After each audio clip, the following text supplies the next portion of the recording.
बिस्मिल्लाहिर्रहमानिर्रहीम। आज हमारा फ़िज़िक्स का 16वां लेक्चर है जिसमें हमने लॉज ऑफ न्यूटन्स को स्टार्ट करना है। आज पहला कानून हम पढ़ेंगे।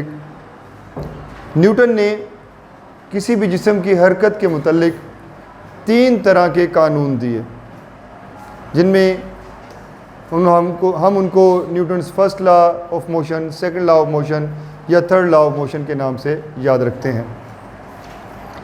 मैं आपको तीनों कवानीन बारी बारी पढ़ाऊँगा अलग अलग लेक्चर्स में, और तीनों कवानीन में हम अलग अलग बातों को डिस्कस करेंगे।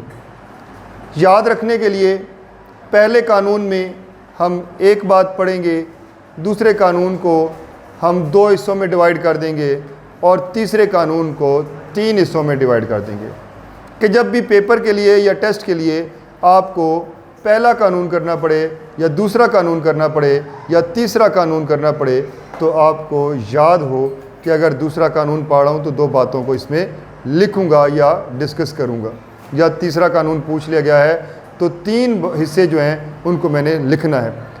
तो इस तरह से याद करने में ज़रा आसानी भी हो जाएगी। पहले कानून को डिस्कस करने से पहले नेट फोर्स के बारे में पढ़ेंगे कि नेट फोर्स क्या होती है। Net force is a resultant of all the forces. अगर इस वर्ड रिजल्टेंट पर मैं गौर करूं तो ये मुझे रिजल्ट से मिलता है। जिस तरह अगर बिल फर्ज मैं लिखूं 4 + 7 + 1 तो ये हमारे पास क्या आता है 12। ये 12 जो है ये रिजल्ट है, और इस रिज़ल्ट में ये 4 भी है, 7 भी है और 1 भी मौजूद है। ठीक हो गया। इसी तरह एक बॉडी पर एक से ज़्यादा फोर्सेस एक ही टाइम पर अमल कर सकती हैं। कैसे? जिस तरह मेरे हाथ पर ये मार्कर पड़ा हुआ है, तो क्या मार्कर के ऊपर ग्रेविटी असर कर रही है? ज़मीन खींच रही है इसे अपनी तरफ? क्या नहीं कर रही? इसको छोड़ूंगा तो क्या होगा? ये नीचे की तरफ मूव करेगा। तो इसका मतलब इस पर जो फोर्स ऑफ ग्रेविटी है वो इस पर अमल कर रही है और इसको किधर को खींच रही है? नीचे। अब ये नीचे क्यों नहीं जा रहा? मेरा हाथ है, मेरा हाथ क्या कर रहा है? मेरा हाथ जो है वो इसे नीचे से फोर्स अप्लाई कर रहा है इस पर। अब ज़मीन जो इस पर ग्रेविटी की फोर्स लगा रही है वो एक्शन है, और मेरा हाथ जो इस पर फोर्स लगा रहा है वो इसका रिएक्शन, इसका जवाब है। अब कितनी फोर्सेस इस पर अमल कर रही हैं? 2 से ज़्यादा भी हो सकती हैं, 3 से ज़्यादा भी हो सकती हैं।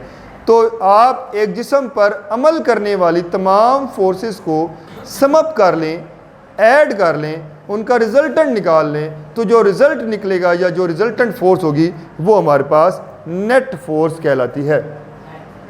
अब मैं आता हूँ न्यूटन्स फर्स्ट लॉ की तरफ। न्यूटन अपने पहले कानून में एक बात करता है और वो ये कहता है, मैं इसे अपने लफ्ज़ों में पहले दोहराऊंगा, कि अगर कोई जिस्म हरकत में है या कोई जिस्म रेस्ट में है तो वो हरकत वाला हरकत में ही रहेगा और रेस्ट वाला रेस्ट में ही पड़ा रहेगा।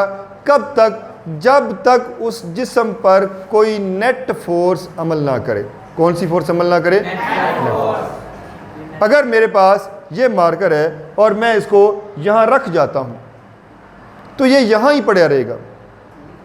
हो सकता है साल बाद भी हम आए तो यहाँ पर हो, लेकिन बात समझ में आती नहीं है कि साल बाद भी ये मार्कर यहाँ पे पड़ा होगा। हो सकता है 1 मिनट बाद गुम हो जाए, कोई ना कोई शख्स आ जाए, उसका दिल करे मैं इस पर फोर्स लगाऊं, मार्कर बगैर फोर्स के क्यों पड़ा हुआ है? ठीक है ना। ख़ास तौर पर जब 1000 का नोट पड़ा हो तो 1 मिनट भी हम गवारा नहीं कर सकते कि बगैर फोर्स के पड़ा हुआ है। फ़ौरन इस पर फोर्स लगाएं और फोर्स लगाते हुए से जेब तक ले आएं। ठीक है। वरना अगर कोई फोर्स ना लगाए तो वो 1000 का नोट सड़क पर पड़ा है तो सड़क पर पड़ा रहेगा। जब तक उस पर कोई फोर्स ना लगे, कोई नेट फोर्स ना लगे, तो वो सड़क पे ही पड़ा रहेगा। हो सकता है साल बाद भी कोई आकर उठाना चाहे तो उठा सकता है, लेकिन बात ख्वाबों की लगती है। ठीक है। अगर आप इस बात का तजर्बा करना चाहें तो आप कर सकते हैं। आप अपना मोबाइल फ़ोन या कोई 100 रुपये या 500 रुपये आपने अपने घर के दरवाजे के बाहर रखना है। ठीक है। मोबाइल फ़ोन तो नहीं उड़ेगा ना, ठीक है, आपने उसे घर के दरवाजे के बाहर रखना है। कोई पूछे क्या कर रहे हो, मैं एक्सपेरिमेंट कर रहा हूँ। ठीक है, एक्सपेरिमेंट आप करेंगे तो आपको जल्द पता चल जाएगा वो 1000 का नोट किधर गया, 100 का नोट किधर गया। कोई पूछे कि जी वो 1000 रुपया दिया था वो किधर गया, वो जी उस पर फोर्स लगी है और वो गायब हो गया। ठीक है, अब इसी तरह अगर कोई जिस्म हरकत करता हुआ आ रहा है, कोई शख्स दौड़ता हुआ या चलता हुआ आ रहा है, तो उसे मैं रोकना चाहूँ तो उस पर जब तक कोई फोर्स नहीं लगाऊंगा तब तक वो रुकेगा नहीं। जब तक नेट फोर्स उस पर ना लगे तब तक वो रुकेगा नहीं। अब फ़ौरन आपके जहन में सवाल आएगा, आप कहेंगे सर एक क्रिकेटर जो है वो बॉल को हिट करता है और बॉल ग्राउंड में जा रही होती है, आहिस्ता आहिस्ता खुद ही रुक जाती है, उसे तो रोकने वाला कोई नहीं होता, वो क्यों रुक गई, क्यों कम हो गई? ज़मीन तो खींचती है और अब सुने, एक बात तो ये हवा की आ गई, हवा की रगड़ लगती है, हम इसको पढ़ेंगे आगे फ्रिक्शन में, हवा की रगड़ लगती है। और दूसरी जो बात है वो है ज़मीन की रगड़। इन दोनों की रगड़ें जो हैं वो उस बॉल को रुकने पर मजबूर कर देते हैं। ये भी फोर्सेस हैं, ये भी फोर्सेस हैं। अगर एक हरकत करते हुए जिस्म पर फोर्स ना लगे, नेट फोर्स ना लगे, तो वो जिस्म हरकत करता चला जाएगा, कभी नहीं रुकेगा। समझ आ गई बात? अब मैं दोबारा न्यूटन्स फर्स्ट लॉ को पढ़ने लगा हूँ, दोहराने भी लगा हूँ। अ बॉडी कंटिन्यूज, एक जिस्म जारी रखता है it's state of rest, rest की हालत को या मोशन की हालत को। एक जिस्म अपनी हालत अगर रेस्ट की हालत में है तो इसी में रहेगा, मोशन में है तो इसी में, कब तक? और स्ट्रेट लाइन में, जब तक नो नेट ऑन इट, जब तक कोई नेट फोर्स उस पर अमल ना करे। क्लियर हो गई बात? उसके बाद अगला जो सवाल है वो है कि न्यूटन्स फर्स्ट लॉ को हम लॉ ऑफ इनर्शिया भी बोलते हैं। इससे पहले लेक्चर में हमने इनर्शिया के बारे में पढ़ा था कि इनर्शिया क्या होता है। इनर्शिया क्या था? इनर्शिया हमारे पास किसी जिस्म की ऐसी खूबी है जिसकी वजह से वो जिस्म अपनी हालत में आने वाले बदलाव के ख़िलाफ़ मुज़ामत पैदा करता है। जैसे ये रेस्ट में बैठा हुआ है, मैं इसकी हालत को तब्दील करना चाहूँ तो ये फोर्स लगाएगा मुझ पर, मुज़ामत करेगा कि मेरी हालत को सर ना बदलें। ठीक है ना? इसी तरह अगर ये खान साहब चलते हुए आ रहे हैं, रेहान खान चलता हुआ आ रहा है और मैं इसे रोकना चाहता हूँ, इसका रुकने को इसका दिल नहीं चाह रहा, ये रुकना नहीं चाह रहा, मैं इसे रोकना चाह रहा हूँ, तो ये मेरी फोर्स के ख़िलाफ़ अपनी मुज़ामत पैदा करेगा, फोर्स के ख़िलाफ़ अपनी फोर्स लगाएगा कि मैंने नहीं रुकना। तो वो जो खूबी है अपनी हालत को ना बदल देने की, उस खूबी को हम इनर्शिया बोलते हैं। अब वो कहता है कि न्यूटन फर्स्ट लॉ जो है ये लॉ ऑफ इनर्शिया भी है। वो कैसे? देखें, न्यूटन ने अपने पहले कानून में क्या कहा? उसने यही तो कहा कि जब तक कोई नेट फोर्स ना लगे तब तक बॉडी अगर रेस्ट में है तो रेस्ट में पड़ी रहेगी और अगर हरकत में है तो हरकत में ही रहेगी। तो इनर्शिया में भी यही है, जब भी आप फोर्स लगाएंगे तो आपको उसके खिलाफ मुज़ामत मिलेगी। फोर्स नहीं लगाएंगे तो आप देखेंगे बॉडी अपनी रेस्ट की हालत में है तो रेस्ट में रहेगी, मोशन में है तो वो मोशन में रहेगी। इसीलिए Newton's first law of motion deals with the inertial property of matter, matter की इनर्शियल प्रॉपर्टी। और इनर्शियल प्रॉपर्टी कौन सी है? इनर्शियल प्रॉपर्टी वही है जिसे आप इनर्शिया बोलते हैं कि वो खुद में आने वाले बदलाव के खिलाफ मुज़ामत पैदा करती है। Therefore it is also known as law of inertia.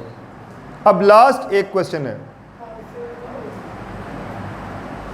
अब लास्ट एक क्वेश्चन है हमारे पास, और वो है why the passenger standing in a bus fall forward when its driver applies brake suddenly. के पैसेंजर जो हैं वो आगे की जानिब क्यों गिरते हैं? एक बस जा रही है और उस बस में आप खड़े हैं, अचानक ड्राइवर ने ब्रेक लगा दी, पीछे गिरेंगे या आगे गिरेंगे? आगे गिरेंगे, आगे गिरेंगे। आप खड़े हुए थे, आगे क्यों गिरे? ये सवाल है। हाँ जी, सुभान रुमान, आपको पता है कि आगे क्यों गिरता है कोई बॉडी या जिस्म क्यों गिरता है? या कोई मुसाफिर बस में खड़ा है, आप अगर खड़े हैं बस में तो बस ने अचानक ब्रेक लगा दिया तो बस क्यों आगे वो मुसाफिर आगे क्यों गिरता है या आप आगे क्यों गिरते हैं? पता लगता है आपको क्यों ऐसी है? हाँ जी, स्पीड फोर्स लगाती है। हाँ जी तजम्मुल, स्पीड उनको पीछे से फोर्स लगाती है और क्या नाम है, जब वो ब्रेक लगती है ना वो स्पीड होती है वो हल्की हो जाता है, इंसान अपना फोर्स पीछे लगा। हाँ जी मियाँ बिलाल, धक्के लगते हैं। धक्के तो लगते हैं, जाहिर सी बात है, जब आप रश वाली जगह पे फंसेंगे तो धक्के तो लगेंगे, ठीक है। खैर, अब मैं आपको ज़रा वाज़ेह करता हूँ, आपके बयानात जो थे वो किसी हद तक दुरुस्त भी थे, लेकिन ये एक अलग पैराए में थे। अब मैं आपको वाज़ेह करता हूँ कि ऐसा होता क्यों है।